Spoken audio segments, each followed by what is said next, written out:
Pero los efesios adoraban a una diosa. Llegó una oportunidad, estaban predicando de Cristo y se enfurecieron tanto,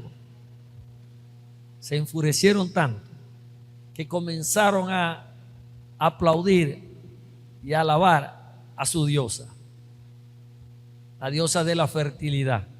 Y dice la Biblia que estuvieron una hora aplaudiendo a una diosa pagana, que se dice Dios, pero que en verdad lo que es un ídolo, no sé si la harían de palo, de yeso, pero me impresiona que ellos enfurecidos,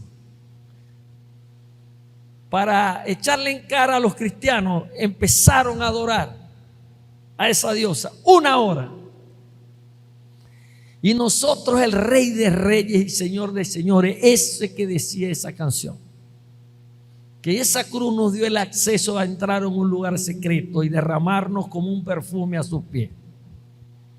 Ese que hizo los cielos y la tierra. ¿Ustedes no creen que no es tanto una hora? Si nuestra fuerza no se agotara, yo creo que nosotros podríamos estar hasta más tiempo adorando y exaltando su nombre. Y ahora cuando cantábamos hay unos aplausos que suenan flochos. Yo no sé si es por el calor, pero usted y yo deberíamos darle un aplauso fuerte al Espíritu Santo que está aquí.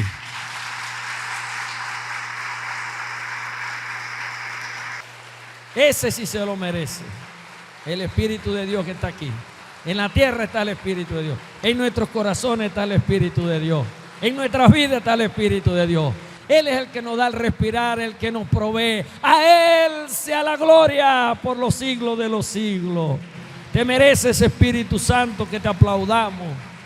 Que a veces se nos agota nuestra fuerza, cierto, pero te aplaudimos y recibe la alabanza de este pueblo humilde que se encuentra en esta mañana. Gracias, Señor, en Cristo Jesús, Señor nuestro. Amén y amén. ¿Cuánto contento se pondrá el Espíritu Santo por ese acto? Voy a hablarle sobre el Espíritu Santo de Dios. Y el título de la prédica: esto creo acerca del Espíritu Santo. Esto creo acerca del Espíritu Santo. Todo lo que vamos a leer aquí, nosotros lo creemos sobre el Espíritu Santo. Así se titula el mensaje. Esto creo sobre el Espíritu Santo de Dios.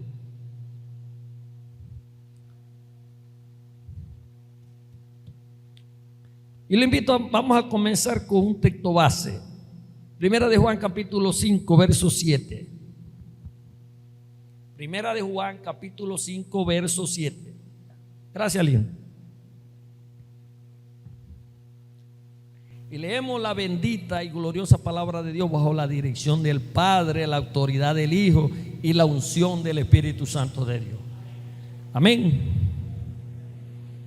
Primera de Juan dice: porque tres son los que dan testimonio en el cielo: el Padre, el Verbo, refiriéndose a Jesús, y el Espíritu Santo. Y estos tres son uno. El Padre, el Hijo y el Espíritu Santo son uno. Y cuando dice que dan testimonio, en la ley de Moisés dice que el testimonio de dos o tres es verdadero. Imagínense aquí el testimonio de el Padre, el Hijo y el Espíritu Santo. ¿Cuánto no es verdadero? Por eso que titulé: esto creo acerca del Espíritu Santo de Dios. Y comenzamos con decirle que Jesús habló y enseñó mucho en cuanto a la doctrina del Espíritu Santo. Antes de irse Jesucristo al cielo, habló mucho sobre el Espíritu Santo de Dios. ¿Por qué hizo tanta énfasis en hablarle a la gente, a la iglesia, a sus discípulos de el Espíritu Santo? Porque él hacía mucho hincapié en esta doctrina, porque de allí dependía el éxito de su reino aquí en la tierra. El éxito de la iglesia de Cristo depende del conocimiento que nosotros tengamos del Espíritu Santo. También hablaba sobre el Espíritu Santo para manifestarle a sus seguidores las experiencias que iban a tener en cuanto a las manifestaciones del Espíritu Santo de Dios. Por eso que en esta mañana deberíamos pensar, o debemos pensar, en la obra del Espíritu Santo de Dios. Esté muy atento. Y para ello lo vamos a desglosar en tres partes. Una parte es la obra del Espíritu Santo que realiza en cada uno de los individuos que componemos esta faz de la tierra. La obra del Espíritu Santo en el hombre. Pero también vamos a hablar de la obra del Espíritu Santo en la iglesia. Y por último vamos a hablar de la obra del Espíritu Santo en el mundo. Esos tres puntos nosotros los vamos a desglosar. Y vamos a comenzar con el primer punto.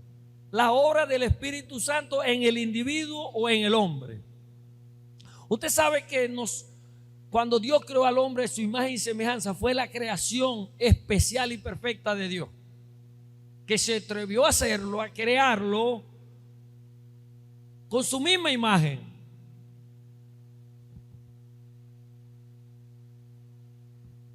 Pero cuando el hombre cayó, cuando Adán cayó en el huerto del Edén, Dios tuvo que se proveyó de un plan de salvación para reconciliar al hombre con Dios, para salvar al hombre, para armonizar la naturaleza y para armonizar la relación de la humanidad con Dios.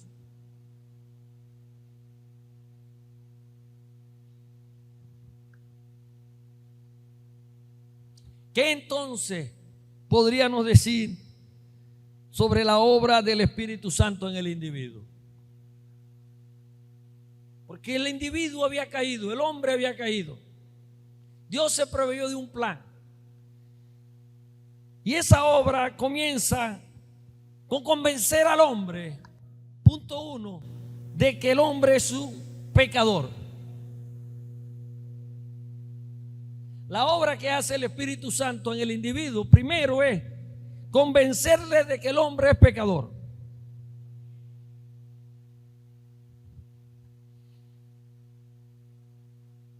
Dios le revela al hombre de que está separado.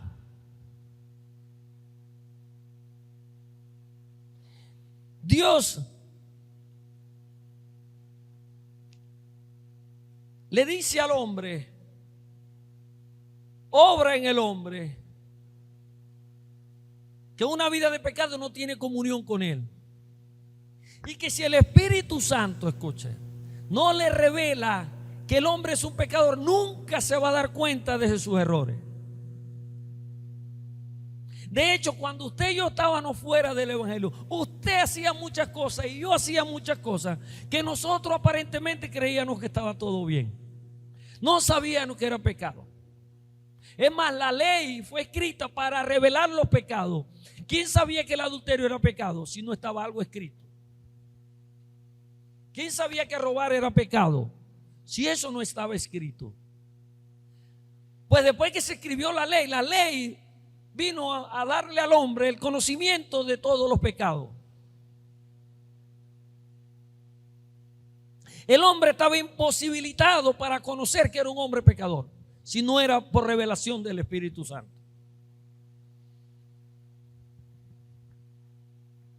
Ahora bien, nosotros también sabemos, voy a utilizar mucho esta palabra, porque muchos de aquí saben, y a lo mejor otros van a salir aquí convencidos e informados de lo que hace el Espíritu Santo en el hombre, en la iglesia y en el mundo. Y Dios utiliza varios medios. Voy a hablarles de dos medios que utiliza el hombre para los medios que utiliza Dios para decirle a la humanidad que es una humanidad pecadora. Y una de ellas puede ser un discurso colectivo, como este aquí. Un ejemplo de ello fue el de Pedro.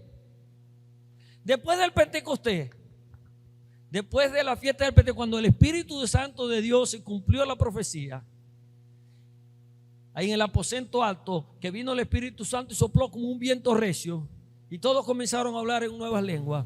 Pedro allí, investido del poder del Espíritu Santo, dio un discurso por primera vez. Se dio un discurso tan grande que se convirtieron 3,000 personas. 3,000 personas. ¿Dónde está eso? En el libro de los Hechos 2:37. Cuando Pedro les empieza a hablar sobre Jesús, sobre que lo crucificaron, que fue entregado, que fue golpeado, que fue maltratado, que dio su vida por nosotros, que derramó su sangre, comenzó a tocar el corazón de esas personas que estaban allí. ¿Y sabe cuál fue la respuesta de ellos? ¿Qué haremos después que escucharon el discurso? ¿Qué haremos? Se asustaron, dice, que se asombraron. ¿Qué haremos? Y Pedro les dijo: arrepentíos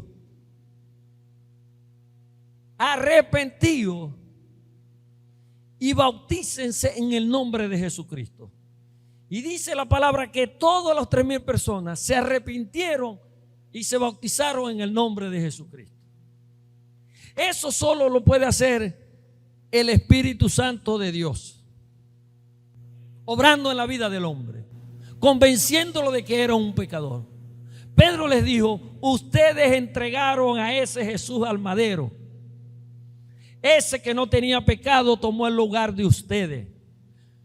Por causa de ustedes fue maltratado, molido por nosotros. Y después dijeron: ¿qué haremos? Pues se arrepintieron y se convirtieron al Señor y se bautizaron. 3,000 personas.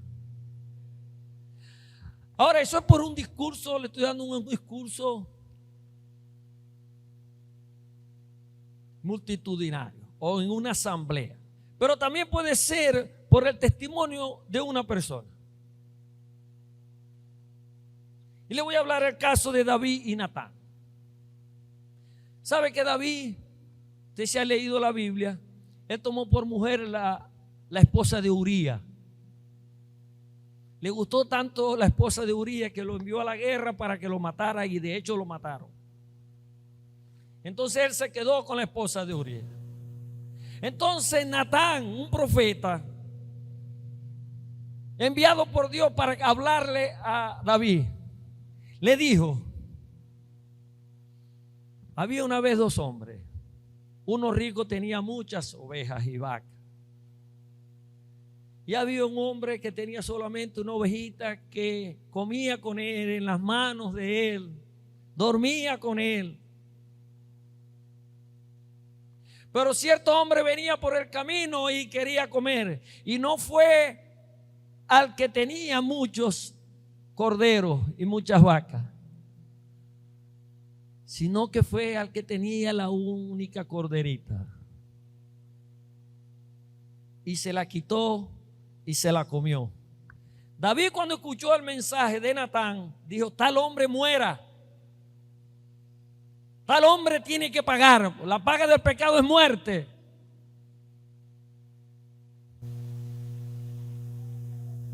Y le dijo Natán: ese eres tú. Y en el capítulo de 2 de Samuel, capítulo 12, verso 13, dice que David se arrepintió y dijo: he pecado contra Jehová. Entonces, como podemos ver, el Espíritu Santo de Dios es el que le dice al hombre cuando peca, que es un pecador que está imposibilitado a tener una relación con Dios.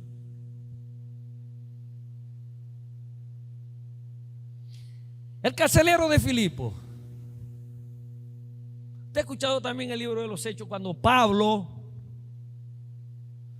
por predicar el evangelio, y estaba en aquel entonces en Filipo, había ido para Filipo con Sila, su compañero. Fueron una vez a un río donde las mujeres acostumbraban a orar. Y tenía días Pablo yendo a ese río a orar con las mujeres. Pero cierta mujer adivina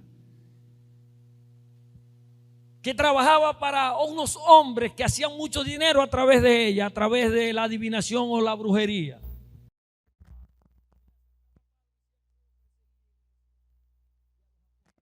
Son los siervos del Señor Altísimo. Estos son los siervos. Así tenía varias semanas. Estos son. Hasta que Pablo en una oportunidad no le gustó la cosa y la miró y le dijo: sal fuera de ella en el nombre de Jesucristo. Y al instante ese demonio salió de ella. Estaba endemoniada y aparentemente estaba alabando y exaltando el nombre de nuestro Dios. Luego de eso, esos hombres tan perversos que hacían dinero con esa divina se enfurecieron tanto que hablaron con las autoridades de esa ciudad, Filipo, y a Pablo lo encarcelaron y se lo dieron a un carcelero y le dijeron: mételo adentro y cuidado, se escapa Pablo, porque habían escuchado que Pablo muchas veces el Espíritu Santo lo había sacado de las cárceles. Pero Pablo cantando y adorando y alabando a Dios, y yo me imagino que predicando allí en la cárcel a los que estaban con él. En ese momento hubo un terremoto, que se abrieron las puertas, se le rompieron las cadenas a Pablo y a Silas. Y el carcelero sabía que si se fugaba, a él lo iba a decapitar o a matar. Y un momento quiso lanzarse sobre una espada, y Pablo le dijo: no lo haga, aquí estamos, no nos hemos ido. Y le dijo el carcelero: ¿qué hago yo para ser salvo? Y le dijo Pablo: sé salvo tú y será salvo tu casa. Y dice la palabra que se bautizó el carcelero y toda su familia también se convirtieron a Cristo por el testimonio de una persona.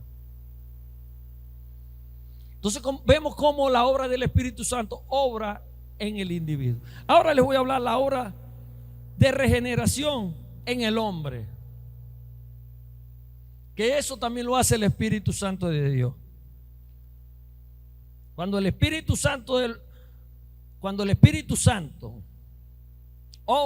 abre el corazón de un hombre, hace una obra transformadora.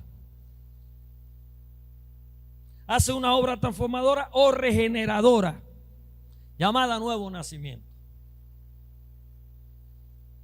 Tú sabes que en la Biblia, en capítulo 3, verso 20 del libro de Apocalipsis, dice: he aquí yo estoy a la puerta y llamo. Él llama. Allí comienza la convicción de pecado. Pero si uno abre el corazón y entra, entonces se produce en la persona un nuevo nacimiento. Porque quedarse ahí en la puerta no basta. Cuando uno le predica el evangelio, pero hay que tomar otra decisión, es abrir el corazón para que el Espíritu Santo penetre en nosotros y pueda entonces producirse un cambio interior en nuestra vida. Y eso se llama regeneración o nuevo nacimiento, que el Señor lo explicó muy bien en el libro de Juan capítulo 3 a Nicodemo. Cuando le dijo, se le acercó de noche y vino inquietado por seguramente por el Sanedrín, y le dijo: nosotros sabemos que tú eres maestro, porque nadie puede hacer estas señales que tú haces.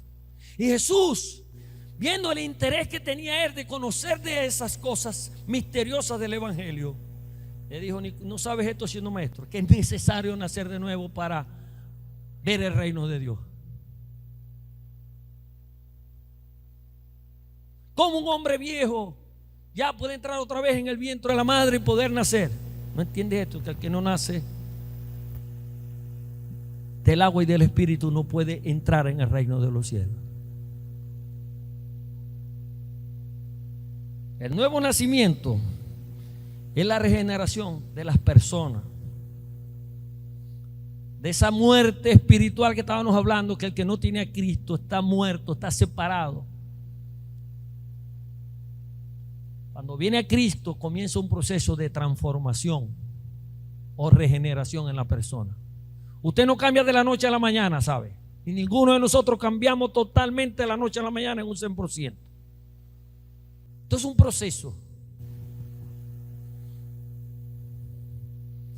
Después que hace la obra de regeneración, entonces el Espíritu Santo de Dios obra en el individuo, la persona, santificándola. Santificándola. Romanos capítulo 15, verso 16. Que los gentiles, dice que los gentiles, la segunda parte de ese versículo, sean ofrenda agradable, santificados por el Espíritu Santo de Dios. El Señor dijo: sean santos porque yo soy santo. Allí comienza el proceso de santificación, cuando le abrimos el corazón.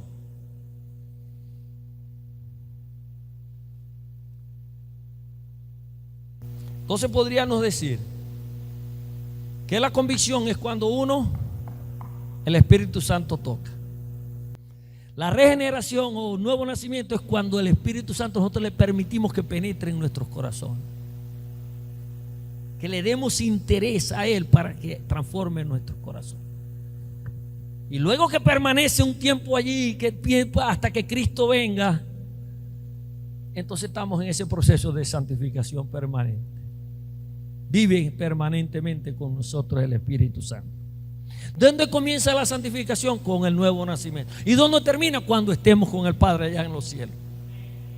Denle un aplauso al Señor.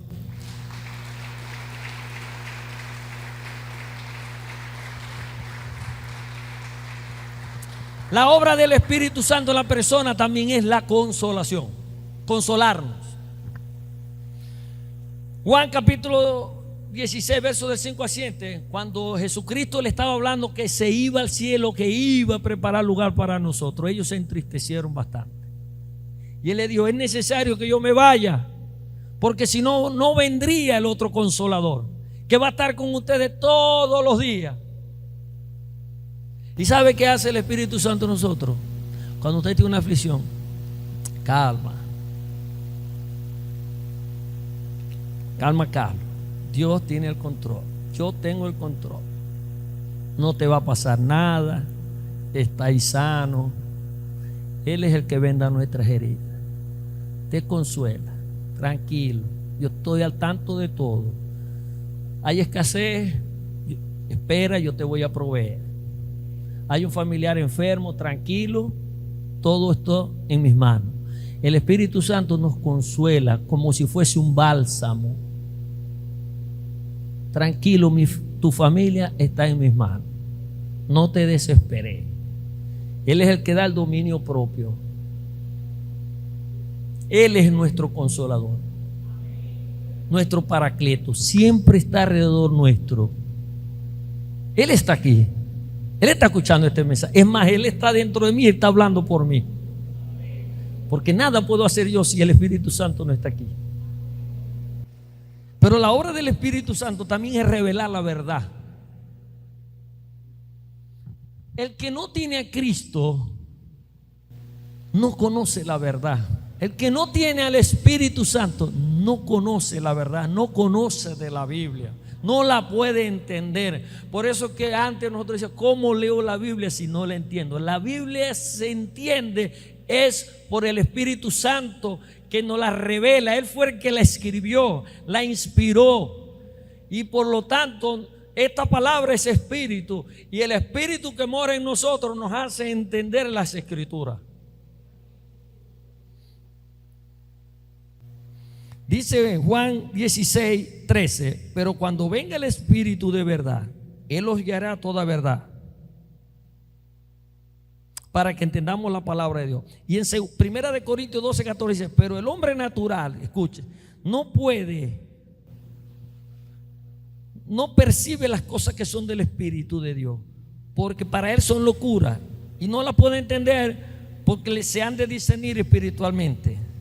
Nosotros sí entendemos las Escrituras. ¿Sabe por qué? Porque en Juan 2:16 dice que nosotros tenemos la mente de Cristo. Y si tenemos la mente de Cristo, entendemos la palabra de Dios. Pero el inconverso, o no, que no está convertido, no puede entender las escrituras, ¿sabe? Nunca las va a entender. Para él son locura. Por eso que a nosotros dice, ustedes lo que están es locos. Los evangélicos están en loco. Pues estos loquitos que estamos aquí somos los que vamos a arrebatar el cielo para la gloria de Dios.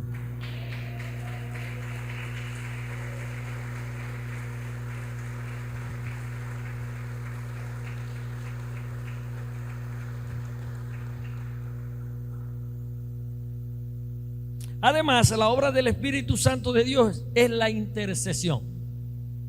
¿Sabe que nosotros tenemos dos intercesores? Uno en el cielo, que es Jesucristo. La Biblia dice que Él es nuestro abogado. ¿Qué abogado tenemos para con Dios en el cielo? Dice la Biblia que Él está a la derecha del trono de Dios Padre, intercediendo por nosotros día y noche. Y aquí en la tierra, como nos dejó el Espíritu Santo, el otro consolador, el que está en nosotros, el que nos selló, el que se identificó con nosotros y nosotros con Él,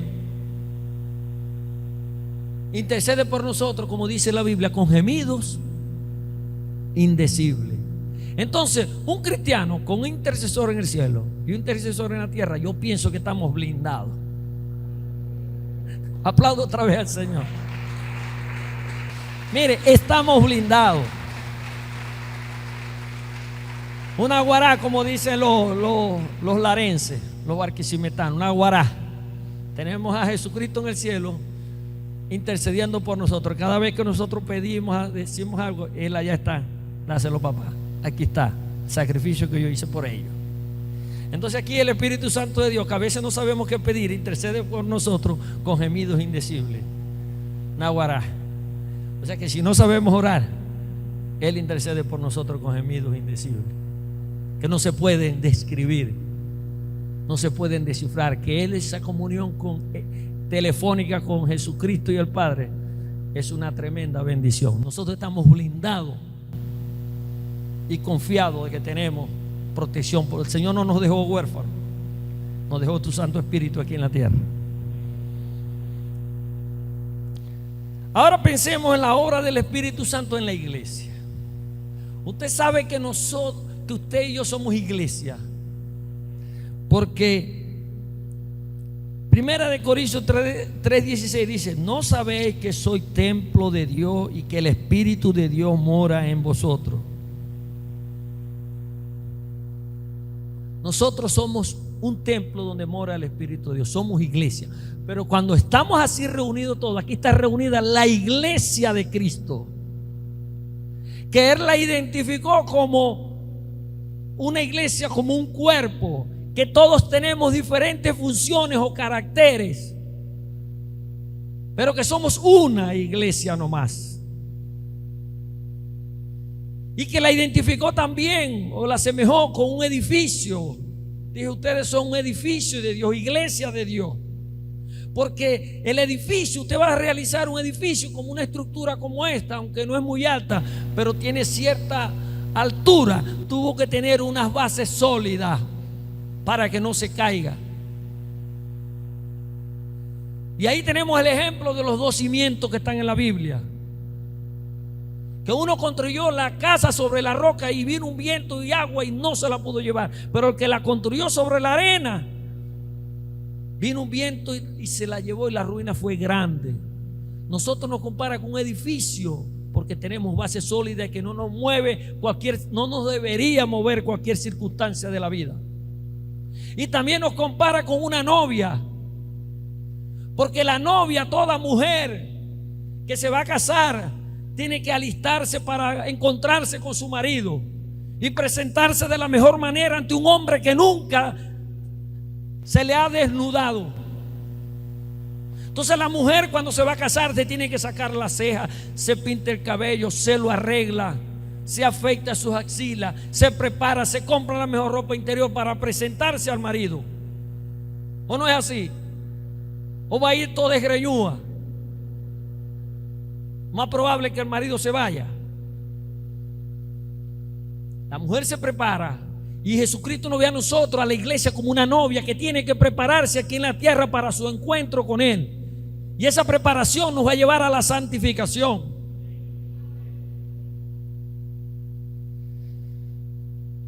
Entonces la obra del Espíritu Santo en la iglesia la podríamos ver en 4 aspectos.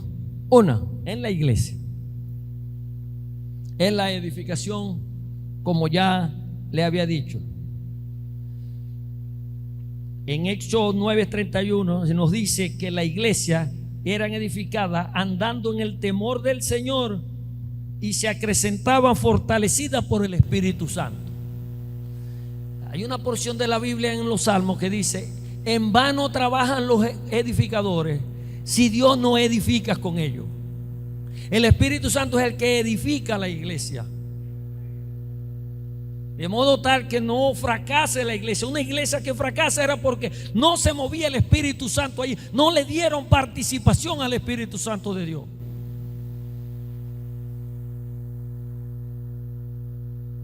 Pero la obra del Espíritu Santo en la iglesia también es la dirección. El Señor es el que dirige la iglesia. El Espíritu Santo es el que dirige la iglesia. En el libro de los Hechos, capítulo 3, verso 2, dice: ministrando gestos al Señor y ayunando, dijo el Espíritu Santo: apartadme a Bernabé y a Saulo para la obra que yo los he llamado. En ese libro de los Hechos, capítulo 13, verso 2, estaba un grupo de ministros del Señor, y entre ellos estaba Pablo y estaba Bernabé y estaban otros tantos más, profetas y todo. Y ayunando, el Espíritu Santo les habló y dijeron: apárteme Pablo y a Bernabé para una obra misionera. El Espíritu Santo de Dios es el que dirige la obra misionera de la iglesia. Es el que dirige para ganar almas para Cristo. Todos los planes que se realicen en la iglesia tienen que estar en comunión con el Espíritu Santo de Dios.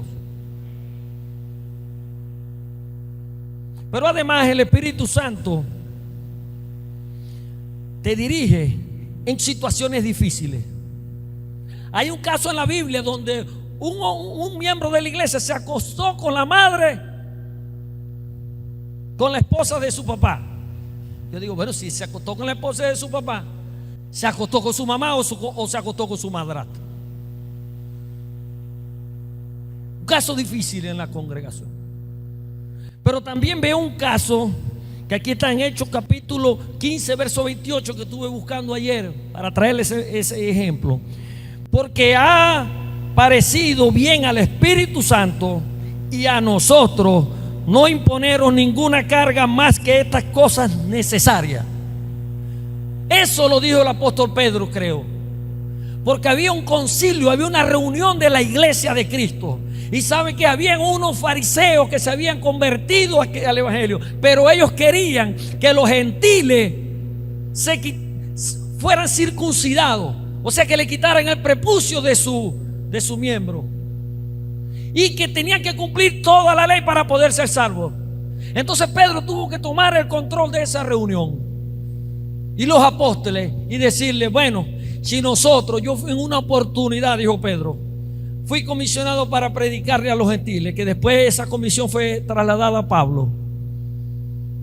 ¿Cómo es que nosotros vamos a decirle a los gentiles, a los que no son judíos, que se quiten el prepucio y cumplan toda la ley, cuando nosotros mismos no podemos cumplir la ley? ¿Sabe que la ley, si usted fallaba en una cosa, ya usted era transgresor de toda la ley? Qué difícil era cumplir la ley. Entonces ellos dijeron: basta con que los gentiles se santifiquen, se aparten del pecado, sean hombres y mujeres de oración. Entonces por eso que escribieron esta porción de la Biblia: porque ha parecido bien al Espíritu Santo y a nosotros no imponernos una carga más que estas cosas, que se santifiquen, que sigan a Cristo, que sean hombres y mujeres de oración, y no que se quiten el prepucio para parecer sus judíos sin ser judíos, ni cumplan toda la ley, porque era imposible cumplirla. Entonces el Espíritu Santo de Dios también guía en una situación difícil en la iglesia. Cuando aquí se suscitó la otra vez que entró la señora aquella y y formó aquella cosa allá. Yo le dije, oremos porque esto es una cuestión espiritual. El Espíritu Santo fue que yo tomamos el control, y se solucionó. Después yo salí a buscarla para conversar, no pude, sería el Espíritu. Me puse a orar y a ponerla en las manos del Señor, porque eso es lo que nos toca a nosotros. Nosotros no tenemos lucha contra sangre ni carne, sino que nos pusimos a orar. Y le dije a la iglesia, oren por esto, porque esto es un ataque para paralizar la obra de la iglesia de Jesucristo. El que guía la dirección de una iglesia es el Espíritu Santo, cuando se le da su participación. Además, la obra del Espíritu Santo en la iglesia se manifiesta en la concesión de los dones. Cuando el apóstol Pablo escribió a los corintios, les dijo: ahora bien, hay diversidad de dones, pero el Espíritu es el mismo. Eso está en 1 Corintios capítulo 12, verso 4. Hay diversidad de dones.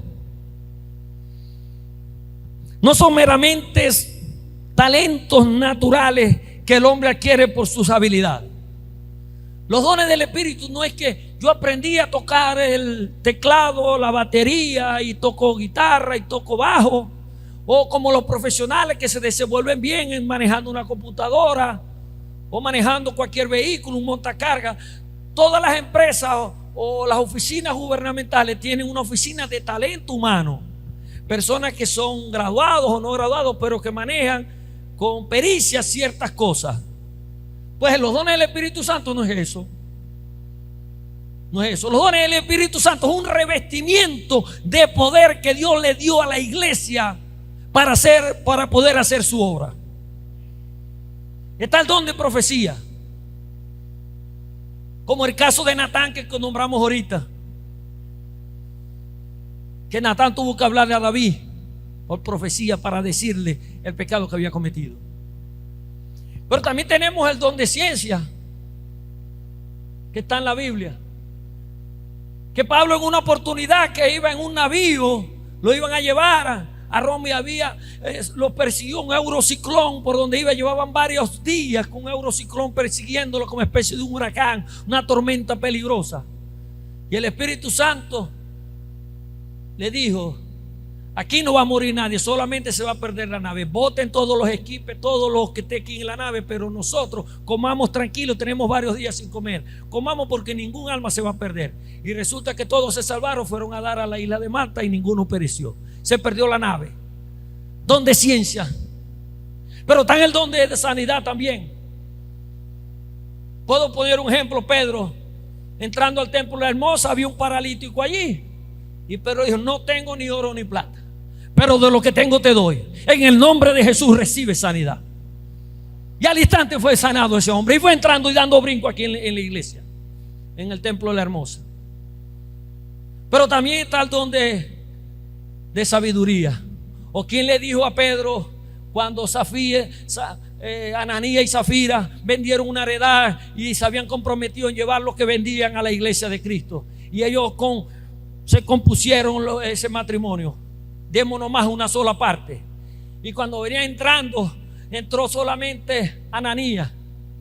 Y Pedro le dijo: ¿por qué engañaste al Espíritu Santo de Dios? Vendiendo toda la heredad no te quedaba, porque trajeron solamente una parte, ahora vas a morir allí. Y se lo llevaron muerto. Y después entró la mujer y también le dijo lo mismo y se la llevaron muerta. ¿Quién le reveló a Pedro que ellos habían vendido y se habían escondido, se habían quedado con el queso de la otra parte? Es un don, mi hermano. O el don de hacer milagros, como dijo Josué: sol, ellos querían acabar con los enemigos de Israel. Sol, detente en Gabaón, y tu luna en el valle de Absalón. Y el sol se detuvo. Bueno, el que se detuvo fue la rotación de la tierra, pero hubo un milagro allí. O el milagro que hizo Eliseo: ay, mi señor, cayó el hacha ahí, estábamos cortando unas varas para hacer unas enramadas, no pudimos hacer, el hacha se hundió ahí, y Eliseo la hizo flotar. Y así le puedo hablar de muchos dones. El don de discernimiento, como el que les explicó ahorita, cuando una mujer atrás de Pablo y los apóstoles: vos sois siervo de Dios, vos sois siervo de Dios, estos son los siervos de Dios. Tuvo Pablo discernimiento de espíritu. Fuera demonio del cuerpo de esa mujer, déjala tranquila. Entonces, los dones del Espíritu Santo son dados a la iglesia y usted tiene que pedir en oración que Dios se manifieste en usted en algunos dones. ¿Y por qué no en todos los dones? Pero si usted no pide, no se le da. Usted tiene que aspirar a hablar en lengua, interpretar las lenguas, hablarle a la iglesia para edificación, tener dones de discernimiento. Esa es la investidura de poder que Dios le dio a la iglesia, no talento, que es diferente. Porque una iglesia sin los dones del Espíritu es una iglesia débil, raquítica. Se comportaría como cualquier organización de las que hay en este mundo. Pero además, la obra del Espíritu Santo en la iglesia consiste en investir de poder para el servicio. Famoso versículo Hechos 1:8. Y recibiréis poder cuando haya venido sobre vosotros el Espíritu Santo de Dios. Y me seréis testigo en Judea, en Samaria y hasta lo último de la tierra. Nosotros tenemos la investidura de poder, así como lo tenía la iglesia primitiva. Así debemos tenerlo hoy nosotros.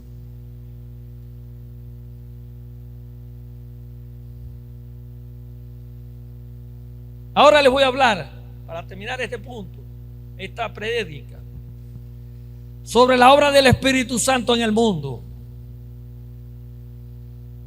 Jesús dijo en Juan 16:8, y cuando Él venga, Él hablando del Espíritu Santo, convencerá. La palabra convencer allí se refiere a mostrar con pruebas. Convencerá al mundo de pecado, de justicia y de juicio. Cuando Él se refiere aquí al mundo, se refiere al mundo inconverso, a las personas inconversas que no conocen a Cristo. Él los convencerá de pecado. ¿De pecado por qué?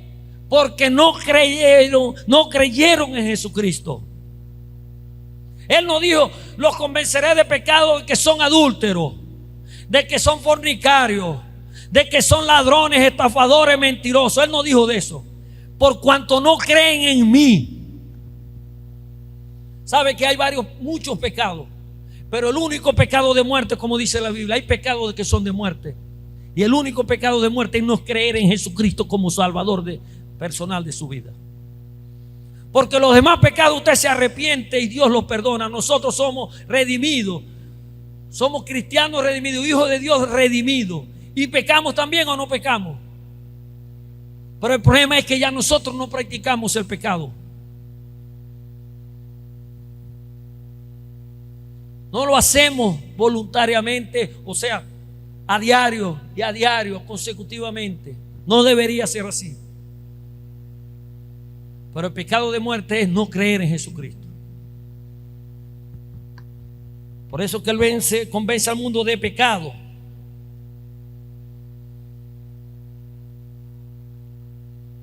Y Él montó pruebas para eso. Suficientes pruebas están en la Biblia, habladas hacia el hombre para que no peque. Es el único que puede mostrar pruebas. El Espíritu Santo también en el mundo lo convence de justicia.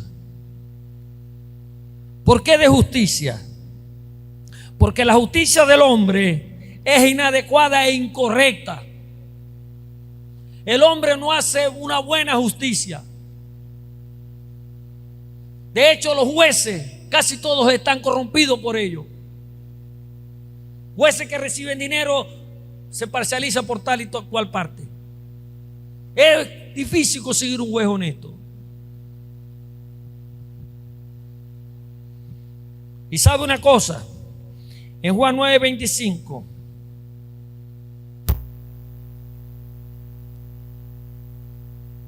entonces volvieron a llamar al hombre que había sido ciego y le dijeron: da gloria a Dios. Fíjense estos hombres, da gloria a Dios. Nosotros sabemos que este hombre es pecador. También en otro pasaje de la Biblia, lo voy a leer junto, en Lucas 11:15, dice que Jesucristo echaba fuera demonios por el príncipe de Beelzebú. Fíjense, antes la justicia del hombre era inadecuada. Decía que Jesucristo era mentiroso y que echaba fuera a los demonios por Beelzebú.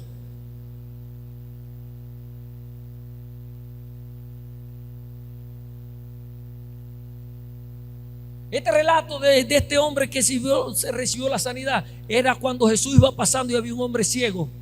Y los discípulos le dijeron: Señor, este hombre pecó o su padre. Y él dijo: ni él ni su padre, sino para que mi nombre sea glorificado. Agarró y escupió, hizo lodo y le lavó y le dijo: vete a lavar al Siloé, que significa enviado. Vete a lavar allá. Y regresó viendo. Entonces, como lo hizo un día de reposo, por eso que la justicia del hombre siempre es así. Lo hizo un día de reposo, hay que matar a Jesús, él es mentiroso. Y lo llamaron varias veces. Aquí dice que lo volvieron a llamar y dice: bueno, yo no sé cómo se llama el que me sanó, pero lo cierto es que yo veo.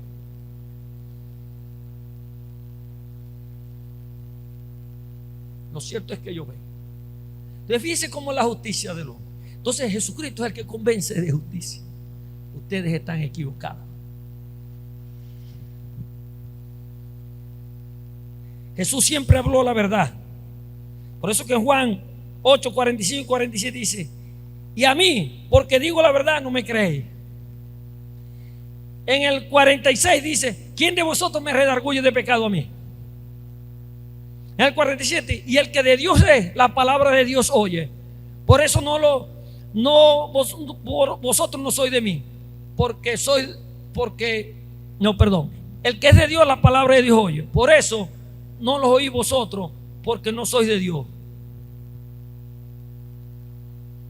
¿Cuál fue las pruebas que Dios le dio? Usted me llama bien mentiroso, pero yo voy a morir en la cruz. Voy a dar la vida por ustedes. Yo soy el camino, la verdad y la vida. Jesús mostraba pruebas. De hecho, cuando estaba colgado ahí, un centurión dijo: verdaderamente nosotros hemos crucificado a este hombre inocente, que ese es el Hijo de Dios. Y Juan, cuando Tomás, también uno de sus discípulos, resucitó al maestro. No, yo tengo que ver para tocar. También le mostró pruebas. Toca aquí, mete la mano aquí.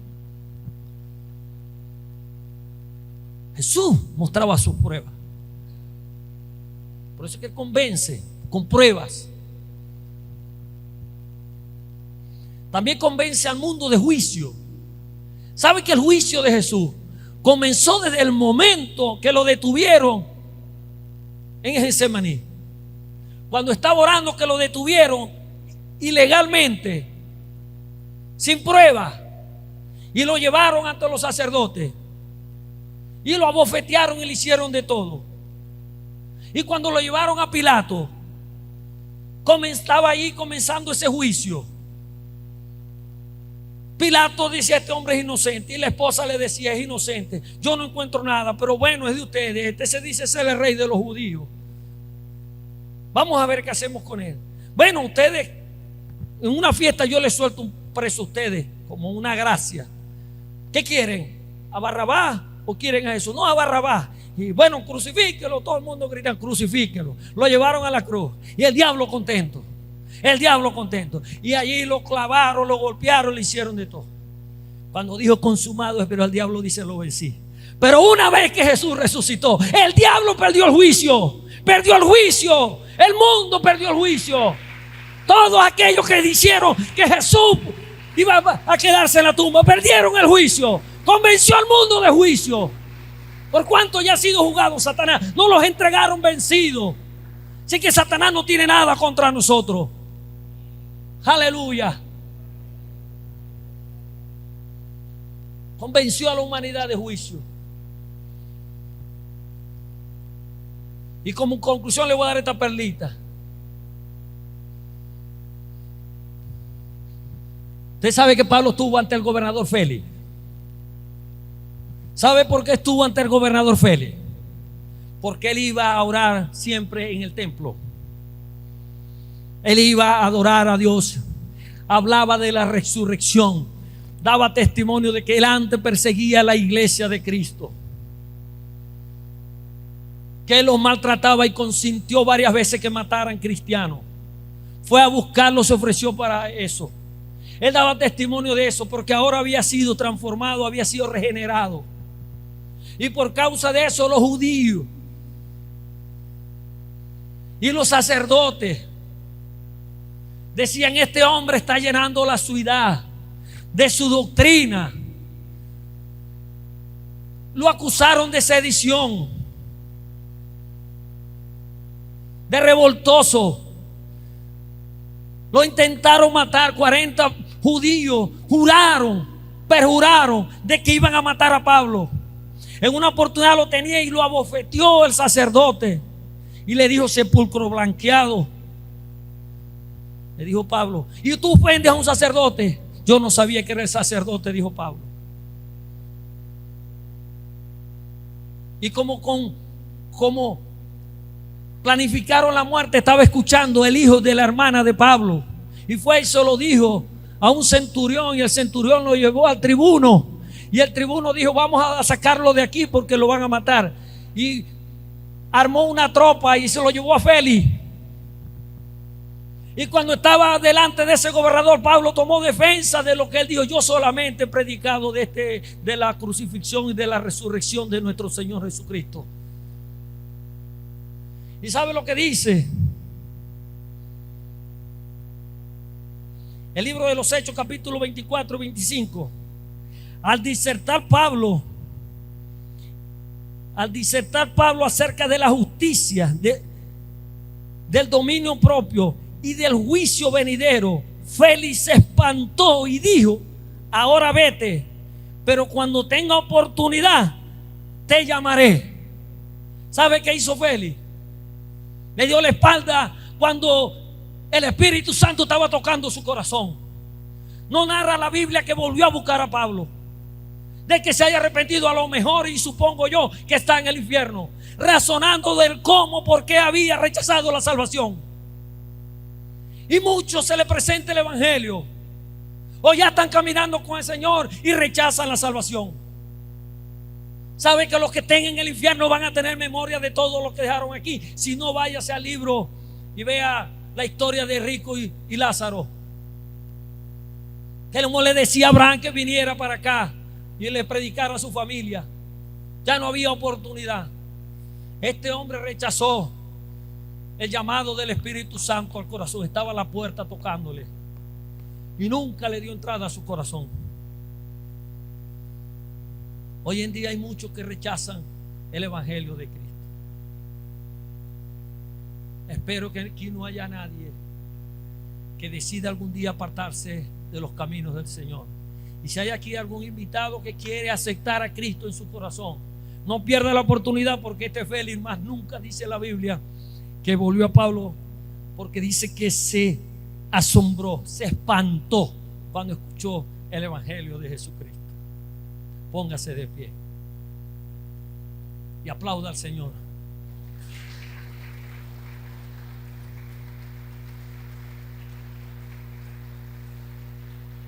Si yo le diría ¿qué sabemos del Espíritu Santo? Aquí hay mucha gente buena que le gusta leer la palabra de Dios. Yo creo que todo. Pero yo creo que aprendimos algo del Espíritu Santo de Dios.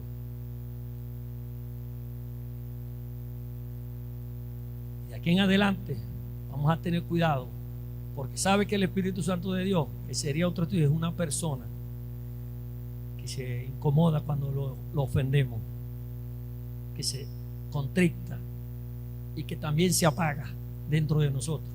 Es como una llama que si usted no la alimenta con combustible, se apaga. La Biblia dice que no apaguéis el Espíritu Santo que está en vosotros. Dice la Biblia que no lo contrictemos,